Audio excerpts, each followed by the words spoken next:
बिहार के सहरसा दौरे पर पहुंचे पूर्व सांसद सहजाप सुप्रीमो पप्पू यादव ने बिहार में जहरीली शराब से पीने से हुई मौत पर कहा कि बिहार में जहरीली शराब से 30 मौतें हुई हैं। इसमें भागलपुर और बांका की संख्या ज्यादा है। उन्होंने कहा, हम ये बात बार बार कहते हैं कि कभी अंतिम मौत होगी या नहीं। होम्योपैथिक की दुकान हो या किसी गरीब का घर, जिस तरह से शराब बनाई जा रही है, लागत 100 रुपए, बेचा जाता है 2500 में। होली में एक शराब बेचने वाला आदमी 40 लाख रुपए 2 दिनों के अंदर कमा लेता है। सरकार को गंभीरता से विचार करना चाहिए कि जो शराब बना और बेचकर मरवा रहे हैं उन पर 302 का मुकदमा और स्पीडी ट्रायल चलाकर सजा मिले।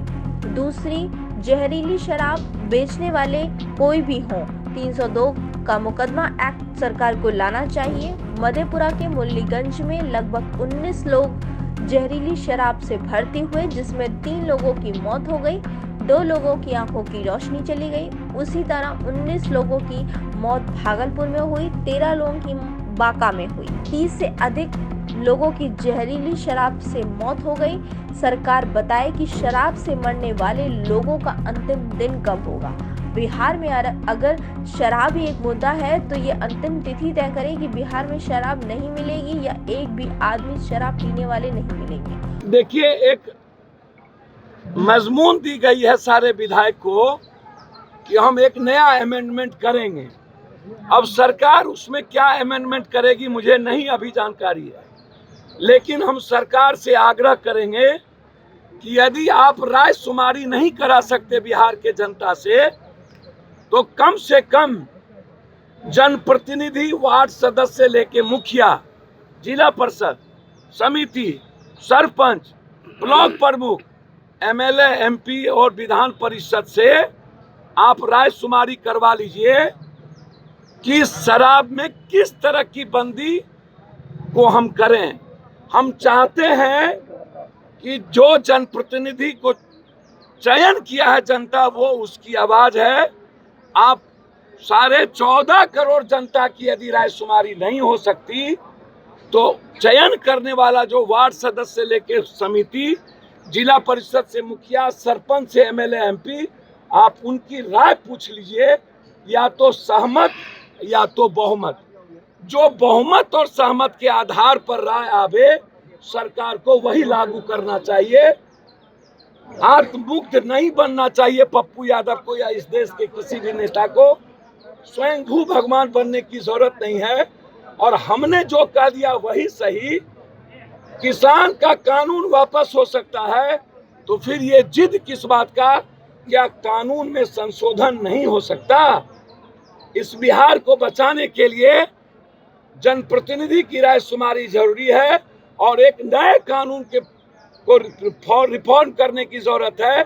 इस कानून से माफिया, पदाधिकारी और नेता करोड़पति और अरबपति हो चुके हैं। गरीब और कमजोर आदमी मर रहा है, जेल जा रहे हैं, और कानून कंप्लीट थाना और माफियाओं के हाथ में चल रहा है। कौन हो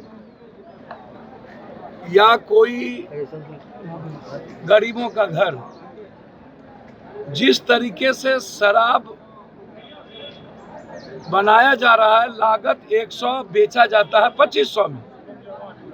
होली में एक शराब बेचने वाला आदमी 40 लाख रुपया कमा लिया 2 दिनों के अंदर।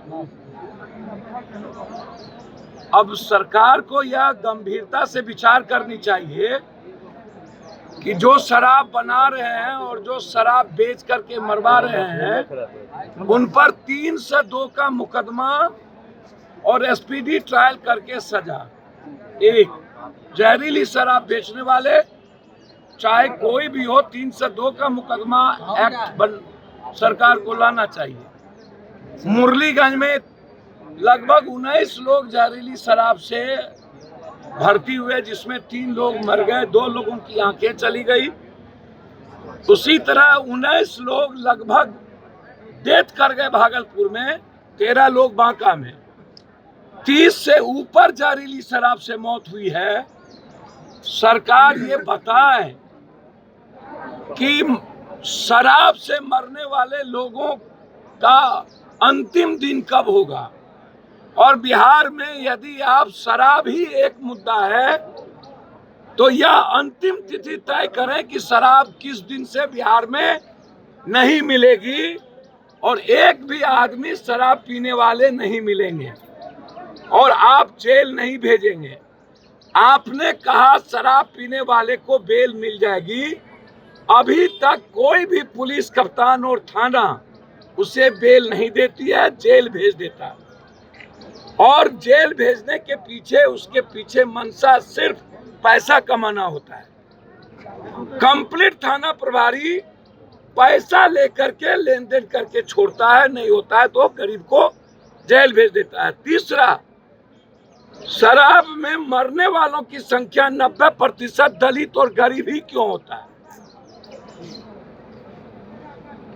अन्य लोग भी शराब पीते हैं, पॉलिटिशियन पीते हैं, पदाधिकारी पीते हैं, जजेज पीते हैं, क्या कहते हैं, पत्रकार पीते हैं। हम चारों आदमी जेल क्यों नहीं जाते हैं?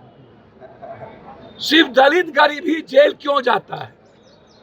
कमजोर तबके के लोगों को 6.5 लाख आप जेल में बंद कर दी। मैं चाहता हूं सरकार इन 6.5 लाख लोगों को जेल से बाहर करे। अगर आपको हमारा वीडियो पसंद आया हो तो इसे लाइक करें, सब्सक्राइब करें और साथ ही बेल आइकन दबाना ना भूलें।